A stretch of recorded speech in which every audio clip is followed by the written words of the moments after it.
I am writing this under an appreciable mental strain, since by tonight I shall be no more.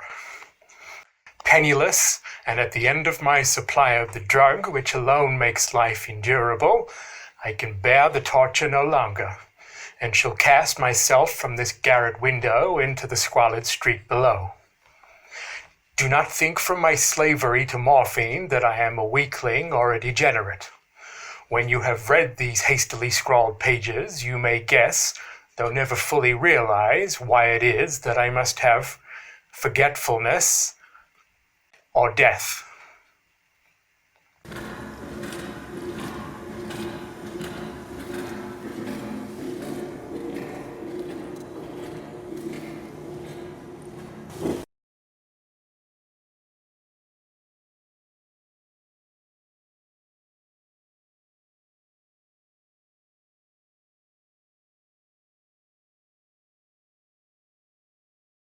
It was in one of the most open and least frequented parts of the Pacific that the packet of which I was supercargo fell a victim to the German sea raider. The Great War was then at its very beginning, and the enemy's navy had not reached its later degree of ruthlessness, so that our vessel was made a legitimate prize, whilst we of her crew were treated with all the fairness and consideration due us as naval prisoners. So liberal indeed was the discipline of our captors that 5 days after we were taken, I managed to escape alone in a small boat with water and provisions for a good length of time. When I finally found myself adrift and free, I had but little idea of my surroundings. Never a competent navigator, I could only guess vaguely by the sun and stars that I was somewhat south of the equator. Of the longitude I knew nothing, and no island or coastline was in sight. The weather kept fair, and for uncounted days I drifted aimlessly beneath the scorching sun, waiting either for some passing ship or to be cast on the shores of some habitable land. But neither ship nor land appeared, and I began to despair. The change happened whilst I slept. Its details I shall never know, for my slumber, though troubled and dream-infested, was continuous.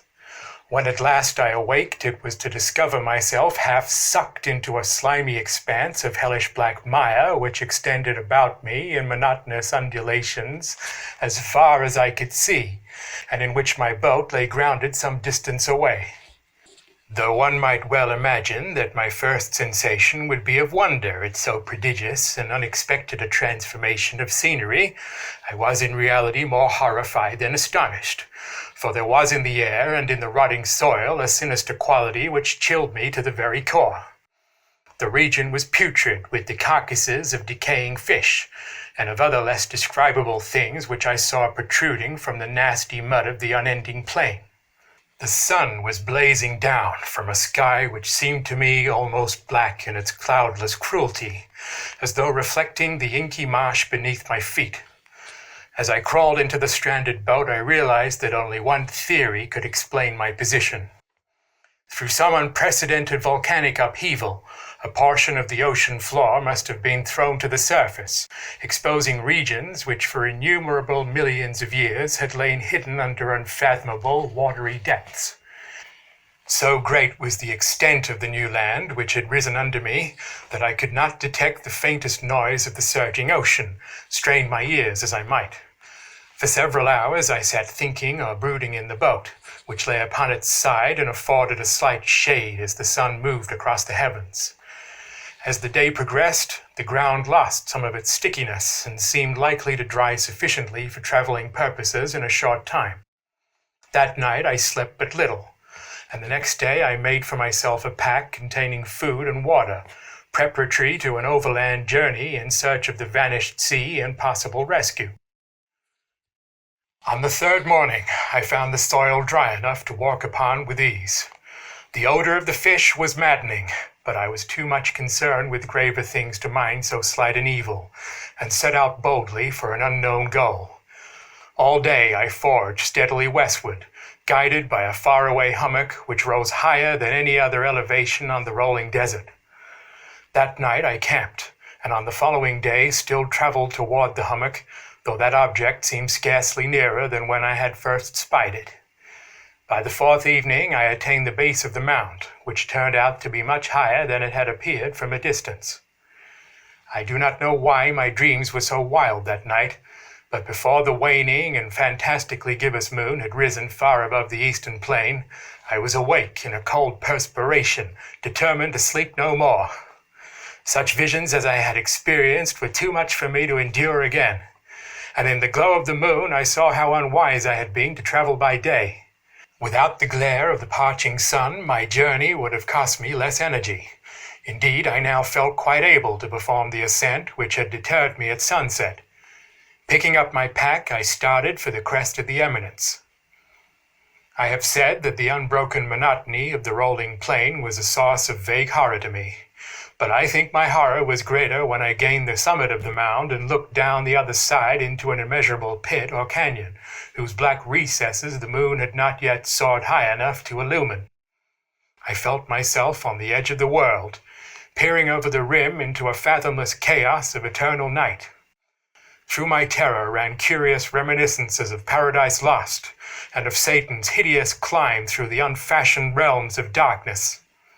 As the moon climbed higher in the sky, I began to see that the slopes of the valley were not quite so perpendicular as I had imagined. Ledges and outcroppings of rock afforded fairly easy footholds for a descent, whilst after a drop of a few hundred feet, the declivity became very gradual. Urged on by an impulse which I cannot definitely analyze, I scrambled with difficulty down the rocks and stood on the gentler slope beneath, gazing into the Stygian deeps where no light had yet penetrated. All at once my attention was captured by a vast and singular object on the opposite slope, which rose steeply about 100 yards ahead of me, an object that gleamed whitely in the newly bestowed rays of the ascending moon. That it was merely a gigantic piece of stone I soon assured myself, but I was conscious of a distinct impression that its contour and position were not altogether the work of nature. A closer scrutiny filled me with sensations I cannot express, for despite its enormous magnitude and its location in an abyss which had yawned at the bottom of the sea since the world was young, I perceived beyond a doubt that the strange object was a well-shaped monolith whose massive bulk had known the workmanship and perhaps the worship of living and thinking creatures. Dazed and frightened, yet not without a certain thrill of the scientist's or archaeologist's delight, I examined my surroundings more closely.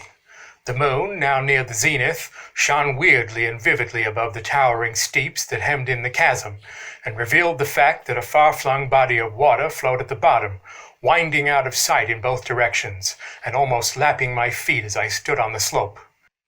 Across the chasm, the wavelets washed the base of the cyclopean monolith, on whose surface I could now trace both inscriptions and crude sculptures. The writing was in a system of hieroglyphics unknown to me, and unlike anything I had ever seen in books, consisting for the most part of conventionalized aquatic symbols, such as fishes, eels, octopi, crustaceans, mollusks, whales, and the like. It was the pictorial carving, however, that did most to hold me spellbound.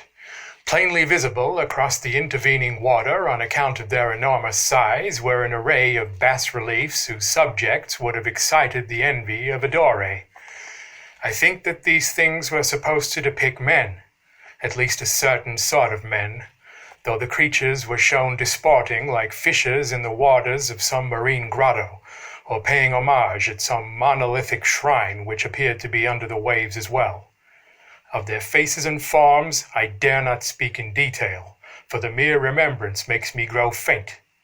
Grotesque beyond the imagination of a Poe or a Bulwer, they were damnably human in general outline despite webbed hands and feet, shockingly wide and flabby lips, glassy, bulging eyes, and other features less pleasant to recall. Curiously enough, they seemed to have been chiseled badly out of proportion with their scenic background, for one of the creatures was shown in the act of killing a whale represented as but little larger than himself. I remarked, as I say, their grotesqueness and strange size, but in a moment decided that they were merely the imaginary gods of some primitive fishing or seafaring tribe, some tribe whose last descendant had perished eras before the first ancestor of the Piltdown or Neanderthal man was born. Awestruck at this unexpected glimpse into a past beyond the conception of the most daring anthropologist, I stood musing, whilst the moon cast queer reflections on the silent channel before me. Then, suddenly, I saw it. With only a slight churning to mark its rise to the surface, the thing slid into view above the dark waters.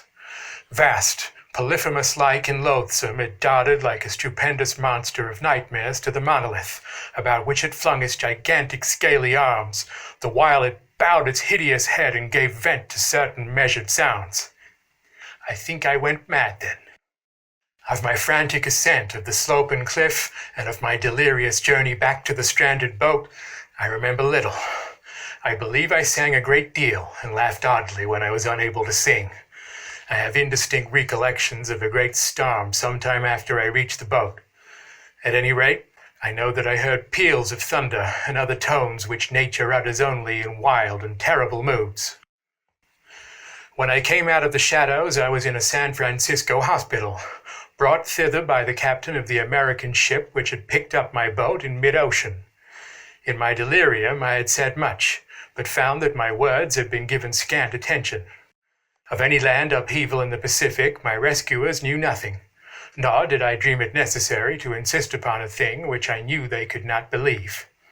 Once I sought out a celebrated ethnologist and amused him with peculiar questions regarding the ancient Philistine legend of Dagon, the fish god, but, soon perceiving that he was hopelessly conventional, I did not press my inquiries.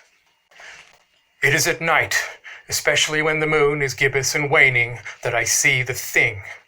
I tried morphine, but the drug has given only transient surcease, and has drawn me into its clutches as a hopeless slave. So now I am going to end matters, having written a full account for the information or the contemptuous amusement of my fellow men.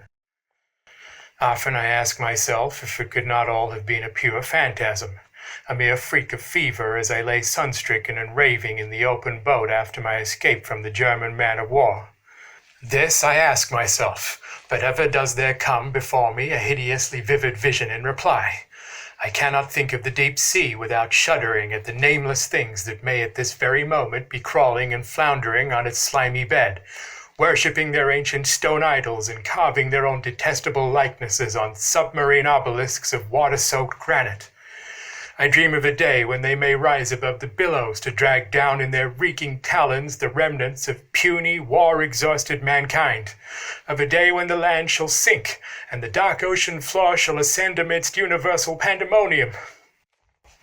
The end is near. I hear a noise at the door, as of some immense slippery body lumbering against it. It shall not find me. God, that hand! The window! The window!